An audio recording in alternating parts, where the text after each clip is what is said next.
I think that people deserve credit for what they go through in their lives, and they should put it to paper and have product to help them do it. Not just the good times, but the tough times too. Welcome to Scrapbook Your Way, the show that explores the breadth of ways to be a memory keeper today. I'm your host, Jennifer Wilson, owner of Simple Scrapper and author of The New Rules of Scrapbooking. This is episode 196. In this episode, I'm joined by Christine Middlecamp to discuss the importance of documenting real life with honesty and vulnerability. And before we jump into the episode, I wanted to announce that our 2023 member handbook is now available for download, and that I'm including a direct link in the show notes for this episode. This document details how we help members make their way through a year in our community. I hope you will check it out. And now, my conversation with Christine. Hey, Christine, welcome to Scrapbook Your Way. Hi, thank you for having me today. I am looking forward to our conversation. I have a feeling it's going to be a really good one, but can you kick things off and share some things about yourself? Absolutely. Most people in the industry know me as Christine Middlecamp. I reside here in Ellsworth, Wisconsin. I'm originally actually not from here. I'm from South St. Paul, Minnesota. I grew up in Minnesota, but I met someone who happened to live out in country land. And we've been together for about 10 years. We have 2 stepsons, and then we have my son. And we also have 3 cats and a beautiful home on 15 acres. That's half woods, half field. It feels like the ultimate escape. I love it. Oh, that sounds so delightful. I think that's the only way we'd ever move because we love our community, but we're very as suburby as you can get in central Illinois. But I would trade it for like nature. For sure. Oh, you know what? I never thought that it would be like this, honestly. Mm-hmm. I mean, I'd always assumed that I'm a city person at heart. I always have been. I mean, I kind of had this dream of living, like in some big downtown area in a huge studio apartment. And, but there was just a change of plans. Yep. And I went with it and I landed here. And honestly, it's perfect, especially at this stage in life. I'm 45 and I love my space. I love my quiet. I even love having, I even love having the land to kind of roam and relax and enjoy life. Oh, that sounds delightful. So, Christine, what's exciting you right now in the memory keeping space? It really could be anything at all, a product, an app, a class, a person, even an idea. Honestly, it's funny. I rejoined the scrapbook community after taking 3 years away. And what I've noticed the most upon my return is all the young scrapbookers that are reigniting some new ideas in the industry. It's super cool. They're pushing the envelope and they're bringing new discoveries to life for us to enjoy. And it's just really refreshing. They're doing things today that we would have never thought of doing, in 2005. That is for sure. Yeah, isn't that the truth? I'm always amazed. I'm always amazed at what they come up with. It makes me think. Really cool. Yeah, it makes me think. Wow, I feel like I have a lot of catching up to do. I don't know. It also makes me feel like I always thought of myself as a younger scrapbooker, and now I'm like, oh wait, I think time has gone by. Isn't that the truth too? I'm like, oh my God, I think I'm getting old. Am I too old to be doing this anymore? Like, am I relevant? Is what I'm doing relevant? Yeah. But then I'm like, you know what? This is anybody's art. We could all do what we want to do and enjoy it at the same time. There are no hard and fast rules. And it's great to have young people come in and I think bring the spotlight back on this hobby, which is a good thing. Yeah, and I think that's one of the things that I love about this community is just the way it spans so many generations and how we can all learn from one another. Yeah. It's something that's been very special about it. Yeah. I feel like sometimes I could be a little territorial about it. But at the same time, I'm actually, I'm grateful. I'm grateful these young kids are coming on and keeping this thing going. It seemed like 5 or 10 years ago that scrapbooking, we were all worried it was going to kind of fall off the map. But I think young people have showed us that there's still a lot to be done here. And that's really cool. Yes, yes, yes. So we always love to ask our guests about their memory keeping bucket list. So is there a story that you've not yet captured that feels really important to document?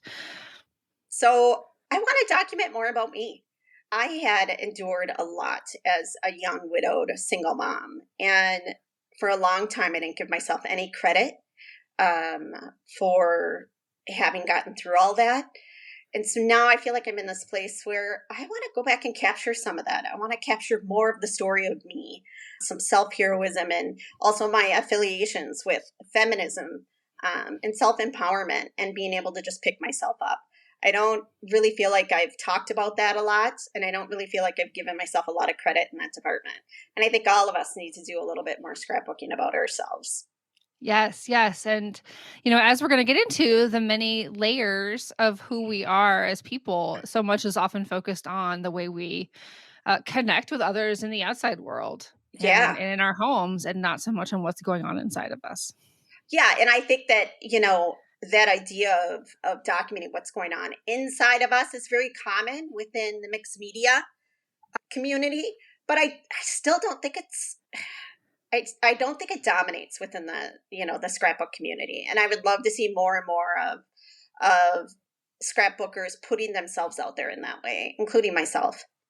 Yes, yes, yes. I think it has kind of grown, and as we focused more on just storytelling in general, some of those Yeah. stories have started to come out, and we have so Yeah. many different kind of tools and prompts and supplies and ways to enter into that. But I agree that it has been the tradition to primarily focus outside of ourselves. Absolutely. Yeah. So, when we were connecting on Instagram to set up this episode, you mentioned that your journey has seen many twists and turns, and you've hinted at some of that already. Can you share a little bit more about your story? I will go back to the beginning. I always think that when I tell this story that people have already heard it 100 times, and that it's nothing special. But I have to remind myself that even if it's not special per se, because we all experience loss, it's still relevant, right? Oh, 100%. Um, you know, and at some point, all of us are touched by it. So back in 2000, was it 2004, 2003. I'd been 7 months pregnant, and it had just been a typical quiet Monday morning. And my phone had rang. My husband had been out on a business trip in Canada. And, before he had left, we were kind of concerned. I mean, the vibes were off. We thought maybe something was, I didn't want him to go on the trip. He didn't want to go on the trip. But anyway, so I got a call, and the person on the other end had asked me, "Hey, your husband's having grand mal seizures, and we can't get them to stop. Does he have any medical issues, or is he a drug user, or is there anything that might explain what's happening?" And in that moment, I just felt like a tremendous weight. I fell to the ground, and I just sort of dropped the phone. I knew this was not a good thing because he was a super Mhm. healthy guy. He was a software engineer for Kodak Polychrome Graphics. Very successful. He's a genius. He was just wonderful. I directed them to reach out to his family because in that moment in my state, I couldn't help them. And so fast forward, um, we brought him home from Canada, and we brought him to the U of M here in Minnesota. And they diagnosed him with a glioblastoma. He had two large glioblastoma of his right temporal lobe. He was given a 1 year to live, and that was if he underwent surgery to have those tumors removed. Again, I was going to be delivering a baby in a couple months. If he didn't Mhm. have that surgery, he might not have saw the delivery of his son. And so he ultimately decided courageously to do the surgery. Um, I'm so sorry. It's still hard to talk about even Oh, 12 I years bet. later. Yeah. And please feel free to share, only what's comfortable. Yeah, for sure. And he did the surgery, and he came out like a champ. But his journey from then on out was very hard. He underwent multiple rounds of radiation treatment, chemo, and it's a disease I wouldn't wish on anyone. But in that process of him enduring cancer, I decided that it was really important. And these are kind of the moments, right? When it's really important to put things to paper, even if it's to tell your story in a blog, or if it's to scrapbook, or if it's to practice mixed media, whatever it is. I ended up at a bookstore and I found a scrapbook magazine. What was it? Creative Keepsakes back then? Is that what they Yeah, called it? creating keepsakes, yeah. Yeah. And I opened it up and I thought, well, this is interesting. Maybe I could use this as a medium to kind of put together our experience, this story, this thing that's happening to share with my son later on after his father's no longer alive. And that's really how I got into it. And I started a blog at the same time sharing my experience. And as word got out about my story amongst the scrapbook community, God bless them all, they are the most wonderful people in the world. They came forward and they offered me a tremendous amount of support.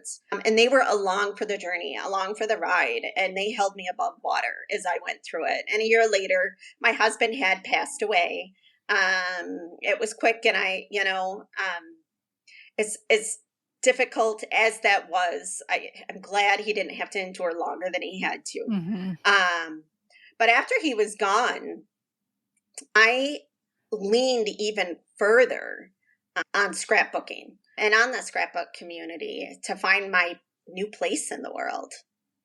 And I've been working at it ever since. And now, strangely, it's become my life. Wow. I mean, I appreciate you sharing so openly. And because I entered the industry a little bit after that time, it's not a story that I had heard before. And so Yeah. I know there'll be other listeners out there will resonate with you and also maybe feel a connection to some of these really Yeah. important reasons of why we feel this deep need to start telling our stories. Well, I think so too. It provides a sense of connection, right? I Mm-hmm. mean, when we put something to paper and then we share that with the world, people are responding. And Mm-hmm. that responding can make us feel less alone. And I think that it's really important to feel like you're part of a group and that you're not experiencing something like this alone. Yes. Yes. So how has your personal scrapbooking, you said you dove deep. How has it evolved up until the point in which you took a 3-year break?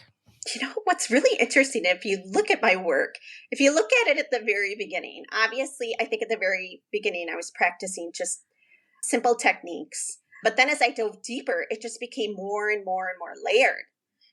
And it was funny because it became more and more layered as my life was becoming more and more chaotic and disorganized through the loss and then having to pick up the pieces afterwards. And after, I'd probably say 10 years, one day I looked at one of my layouts and I'm like, gosh, it looks so different from my very first layout. And I realized it's a refined mess.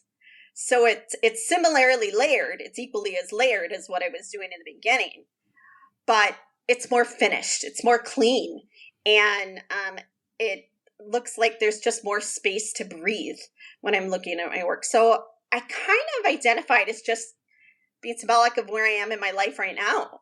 I mean, I'm in a much better place, right? Things are a lot more under control. I have a greater definition of who I am and where I'm at. And I think my work reflects that now. Do you also think, and this is, I don't know, just something that popped into my mind, that the intensely layeredness of your pages, the chunky embellishments that you like to use, Yeah. is that reflective of the heaviness you will always carry with you? I think so. What's really interesting, and I didn't really grasp onto this concept until Allie Edwards said something. She had shared one of my layouts at some point and had mentioned that my work was just as layered as my life and that it was a Mm-hmm. reflection of those layers. And I thought that's so interesting. I never really thought about it, and I kind of carried that with me and I still carry it with me, hence the name Layered Life for the company. Yes, yes, yes. So as we get to that, I'm curious kind of what led to you taking a 3-year break, stepping back from the scrapbooking community. It's really interesting. It's a long story. When I started scrapbooking, I began on a platform that entailed something that was really challenging, right? And then as I got into it, it became more of something that became therapeutic, something that I could Mm-hmm. lean on. So when I jumped, I started working for Create Paper as their design team coordinator, social media manager. I have worked with them for about 7 years. Lisa's wonderful, who had originally owned the company. She was such a cheerleader for me, and I will always be grateful for that. Eventually, on that journey and my working for them and my still scrapbooking and sharing my story, American Crafts bought them up. And they, it had to happen. It was a point at the industry where small companies were finding it really difficult to stay afloat because scrapbooking was losing momentum. It wasn't as popular as it once was. And so American Crafts, they kind of consolidated, brought them on. And my position with Create Paper went on for probably another year after it was purchased. And eventually they just decided to bring things in-house, and there had been some big opportunity I'd lost out on. And after I left there, I just felt like, I feel like I need a break. I felt like I needed a chance to step back and decide, why am I doing this? Why am I continuing to scrapbook? Because I had scrapbooked, right, originally at the beginning to convey and to self-soothe.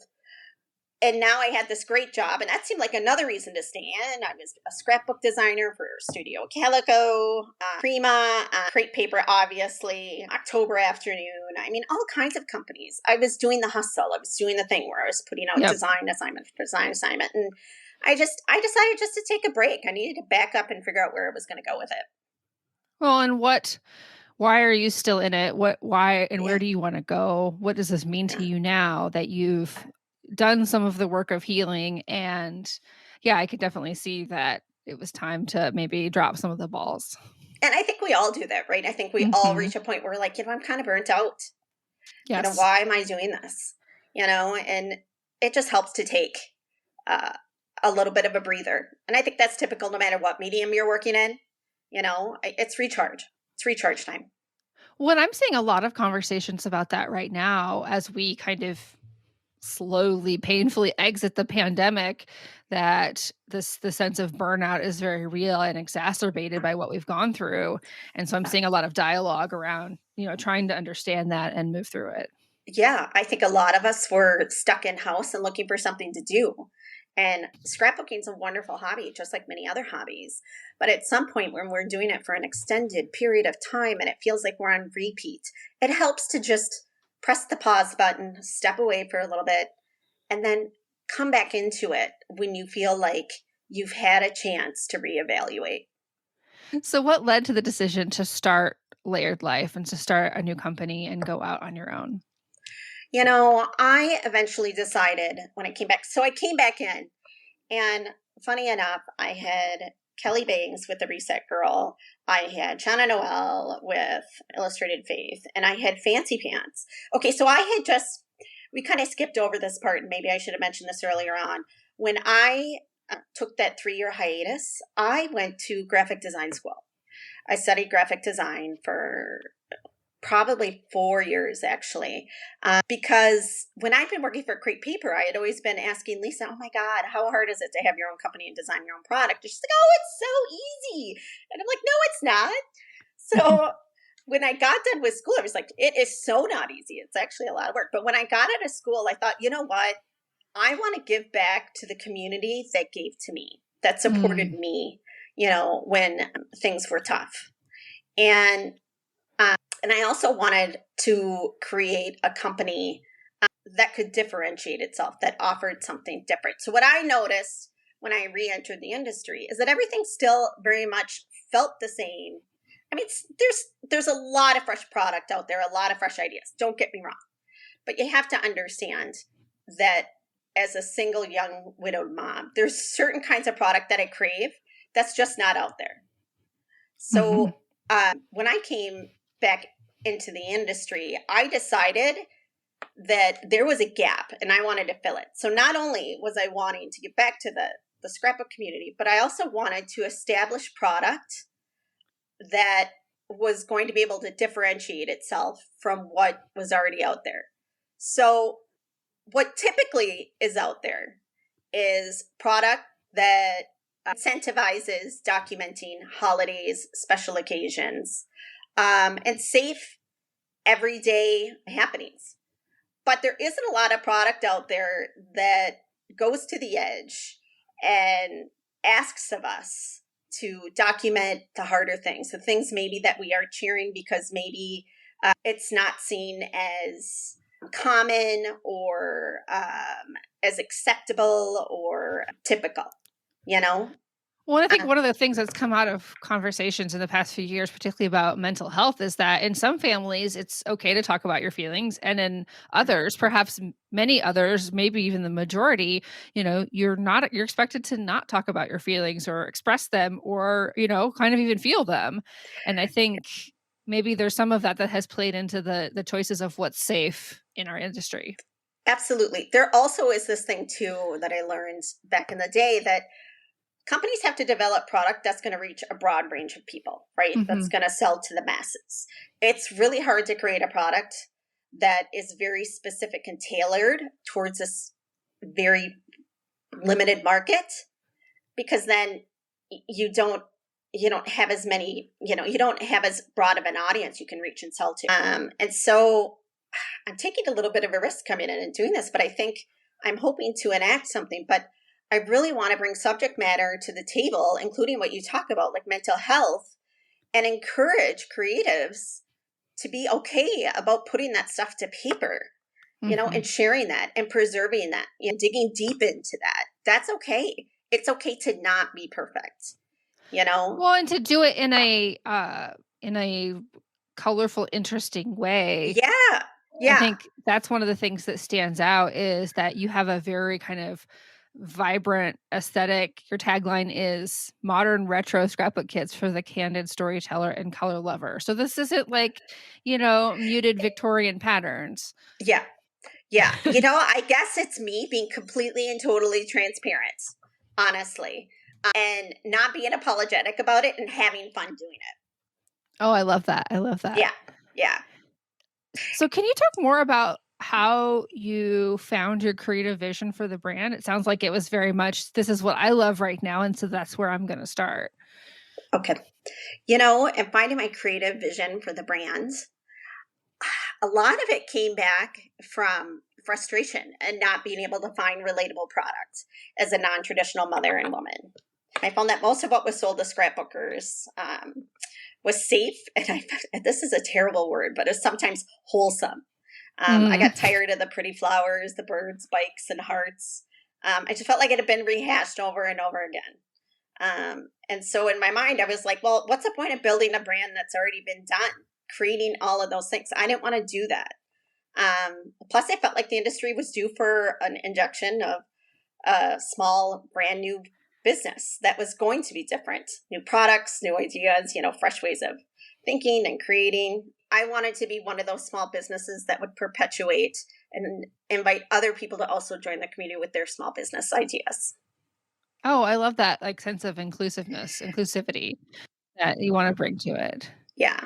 Yeah. So for sure. I know that when I first, there was a lot of sneak peeks, what's this going on? And the retro element, I think, is part of what kind of caught people's attention. It was very clear this is different. So why do you think retro will always be modern and cool and interesting? Well, I think first and foremost that, it pulls at those nostalgia strings. Especially, in times of uncertainty, it's fun when we can be nostalgic because it kind of gives us a break of what's going on in front of us and around us. We can go back and think about a simpler time when there weren't necessarily so many stressors and roles and expectations. So I think retro will always be modern because people love to look to the past for ideas and to be inspired, for sure.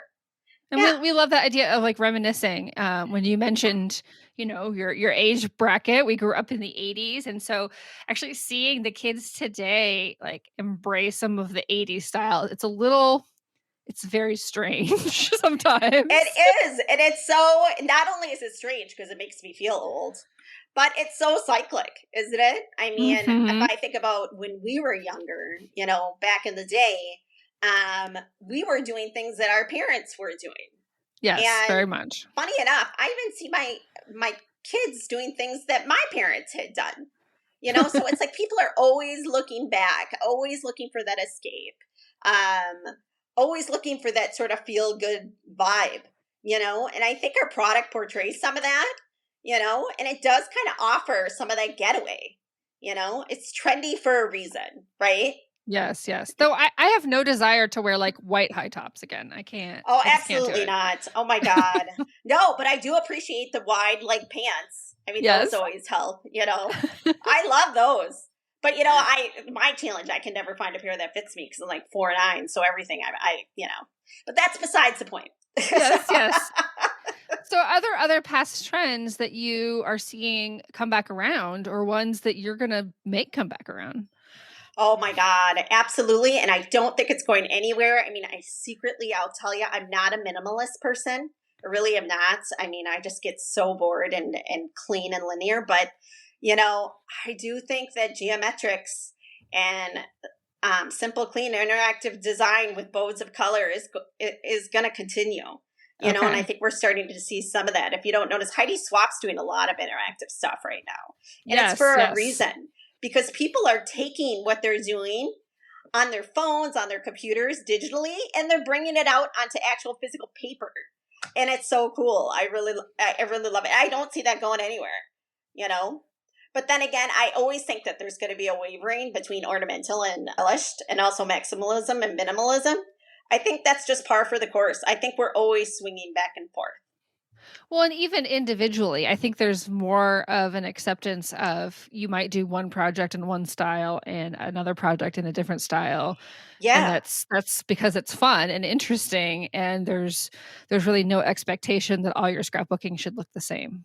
And isn't it funny how when there is a trend, we're like, yes, I'm going to do this. I'm going to try this. I'm going to get really good at this.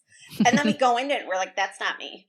Yeah. You could try, but no matter what, your style is always going to direct you back, to what you usually do. It's so strange. I mean, I really admire, I have a couple girls on my maker team that are simple scrapbookers. And I look at what they do and it's just, I'm in awe, it still is a tremendous amount of work to put together a simple layout. I mean, every detail, every minute, millimeter has to be accounted for, but I've tried doing that myself and you can forget about it. I end up just bringing on all the product anyway. I'm like, nope, didn't work for me. No, that makes sense. And I think that's one of the things that we really encourage scrapbookers, especially within Simple Scrapper, is to think about what is really working for you. Yeah. So we believe simple is not how your page looks, but how your hobby works. Yep. And that's really what we try to talk about. So I think those types of conversations are becoming more prevalent. And I think that's just only going to serve us all better as we, continue to buy product, have fun, and tell our stories. Well, what I think is neat is that with this wavering back and forth, right? It means that no matter how you scrapbook, at some point, it's always going to be, at some point, it's going to be cool. Yeah. Right? Might That's not be cool today, but it could be cool a year from now, Yeah. Yes. Yes. So it seems like you've been very intentional on the business side of things to make, slower steps to be, cautious. And obviously, I'm sure there's the financial reason behind that. But I noticed, like, for example, you're not offering subscriptions yet. I'm curious there's so much to this. When you had asked this question, I thought, oh man, what am I leaning on to grow this business? Time. Yeah. I am leaning on time. This is when you start a business, unless you're coming in with a huge amount of capital, right? Yeah. Investors, you have to grow slow. And this came suggested to me actually from Shannon Noel. She's like, Chris, you got to start small and you got to grow slow.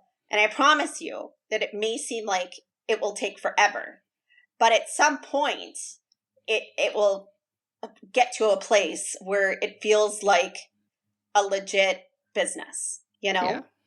It just takes time and energy investment to get there. You have to be patient. And I think that's one of the things that I'm learning. But I'm also learning that you have to be flexible. It's really, really challenging to figure out what your audience wants. I myself with Layered Life need to do a better job of figuring out what my audience wants from me. I want to personally get to know my audience, and I want to deliver to them what they want.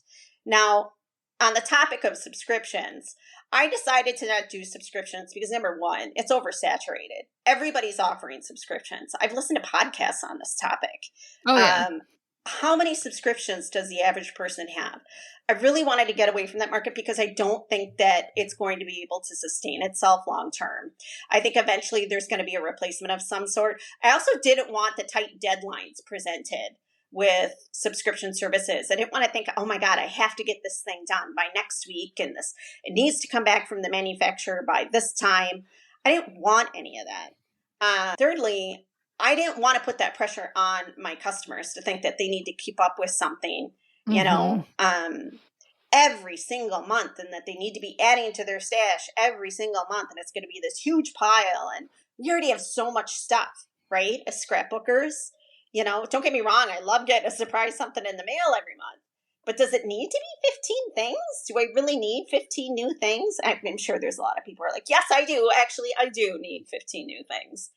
But I'd rather create kits that feel that, number one, are well designed, that are of quality product, that are relatable, and that speak to people, and that is limited. I am not enticed to create huge kits. I'm just not. Intention is really big to me, and that within it's just more important to me. And I want to make sure that what I'm delivering is exactly what I want it to be. I want it to meet my expectations, and I want it to make my customers feel like they're getting something genuine for their money. Oh, I love that. I really appreciate just the depth and the value that you put into how you are serving your customers. Yeah. They really are actually at the forefront. I mean, they influence a lot of what I do here. I mean, you can go in, I'll be honest with you, as a graphic designer, whatever, and you could say, God, I love that. I'm going to put that to paper. But at the end of the day, that's not running a business. You got to meet people with where they're at. I think that's important, but I'm also kind of being a rebel while I do it because I'm not doing the things that people I think are typically used to.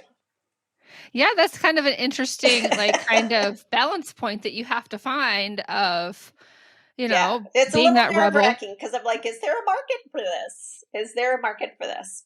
Well, there's a market for everything, that's for sure. Is it big enough to sustain me? Amazon tried to sell me a Nicolas Cage blanket the other day, so. Well, that's not a bad deal. They charge you $10 for that? It was $25. What?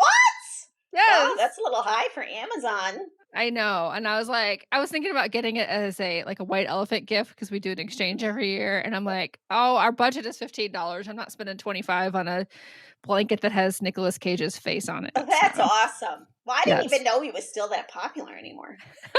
I don't know that he is. Isn't he an oldie? He is, yeah. That's great.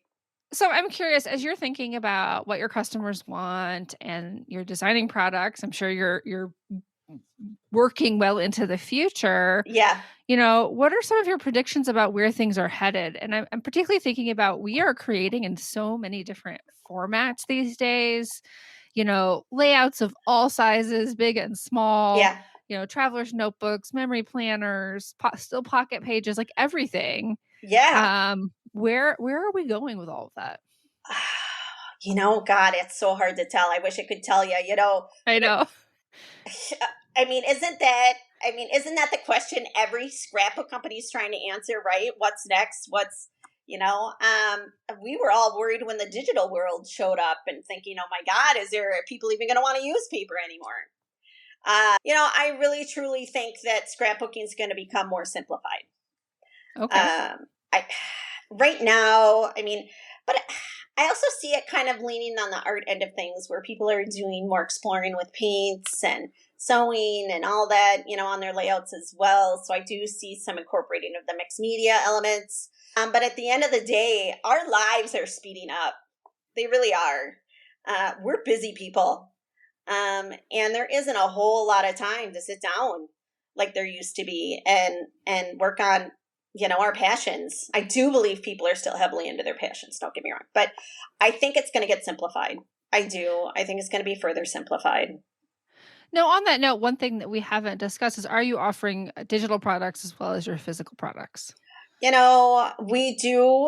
are offering our kits in digital forms. We've had people request, okay, so we offer digitals, and when you purchase one of our digital kits, you get a PDF of the kit. We used to offer the PNGs. And believe it or not, and a lot of people don't know this, but PNGs they're challenging to create because you have to do it for every single individual design. So we currently are not offering PNGs with our digital offerings, but we are trying to serve the printable folks, the people who still want the kit, but maybe they live in another country and they can't afford the shipping, to have a kit sent to them. So they could just get the digital model. So more of for a hybrid scrapbooker. Yeah. Well, and I think that the sensitivity to shipping costs also is something that's really important because obviously I live in the US, and so I'm grateful to have at least moderate shipping prices, but everything I'm hearing about shipping internationally is it just keeps getting worse and worse. It's really tough. I've gotten word from some message boards that people have concerns about shipping costs. Mm-hmm. But at the end of the day, we all have this concept of Amazon that's like you just pay this one yearly fee and you get free shipping all year. It's so unrealistic for small businesses because it doesn't function like that for us. Correct. We don't get the same discounts as Amazon and some of the bigger companies. I'll tell you, for example, Canadian shipping for me, a year ago, Canadian shipping was about $12. It's now arching anywhere from 15 to 18. But I'm taking the hit.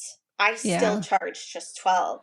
So, and it's getting more complicated to ship anything over the border. Mm-hmm. So, we try to be accommodating with our international customers.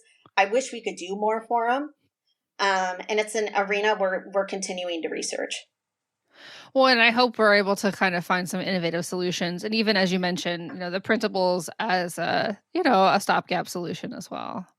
Absolutely. All of us are online and accessing things online to actually transport physical product, to bring something physical to somebody. It's just getting more expensive. And I don't see that changing. Well, yeah, we're all coping with everything getting more expensive. Things have not righted themselves since COVID. Yeah. I would tell you, getting stuff from China right now, please be patient with your scrapbook companies. That's tough. It's really tough. So this has been such an incredible conversation, Christine. I appreciate your openness and your candor as we talk about your story and how it's led you to this exciting place today. Can I just add something real quick too? Sure. I don't think I've conveyed this enough in our conversation. Layered Life is not your average scrapbook company. And at the end of the day, okay, listen, my life has been unbelievably challenging. I genuinely didn't think that I would survive widowhood and being a single mom. I thought there's no way that I'm going to get through this. And I did.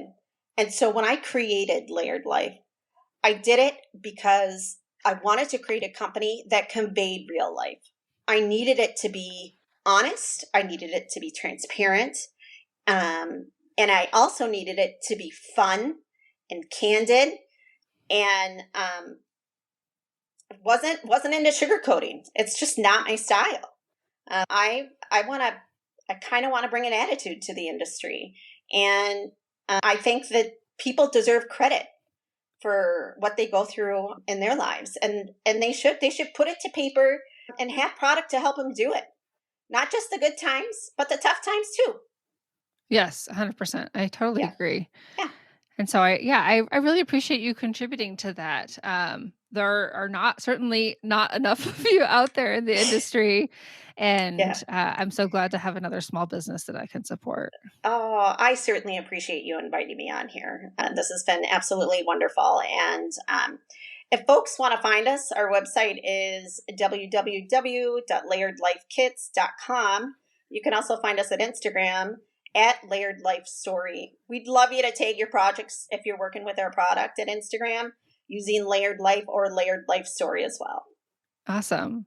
And so those are the hashtags? Yep. Okay. And then is there anything you have new or coming up? Any sneak peeks that you can share? I recently just did a really big giveaway of all of our kits. Mm-hmm. And in the process of doing the giveaway, I asked people, what kind of collection they'd like to see from us. And someone mentioned candy, and that goes against the grain a little bit about what we represent. But I couldn't help myself. It seemed like a perfect extension for the holidays. And who doesn't have a sweet tooth? I mean, I love candy. I'm 45 and I still eat candy. I actually don't like candy. So You don't? Are you a salt person? You must be a salt person. I'm a salt person for sure. Yeah. So I mean, God, there's all this healthy eating, healthy living, and I'm like, listen, I'm 45, people. I'm gonna get that Kit Kat if I want to get that Kit Kat. So, and mine is like the block of cheese. So that's great. Hey, we have a cheese curd store in town you'd probably love. Ellsworth is the capital we're the cheese curd capital. That's what they say. Nice. Of Wisconsin. So we have everything you need here. I look forward to visiting sometime. Oh, well, thank you so much. Yes, Christine, thank you. And to all of our listeners, please remember that you have permission to scrapbook your way.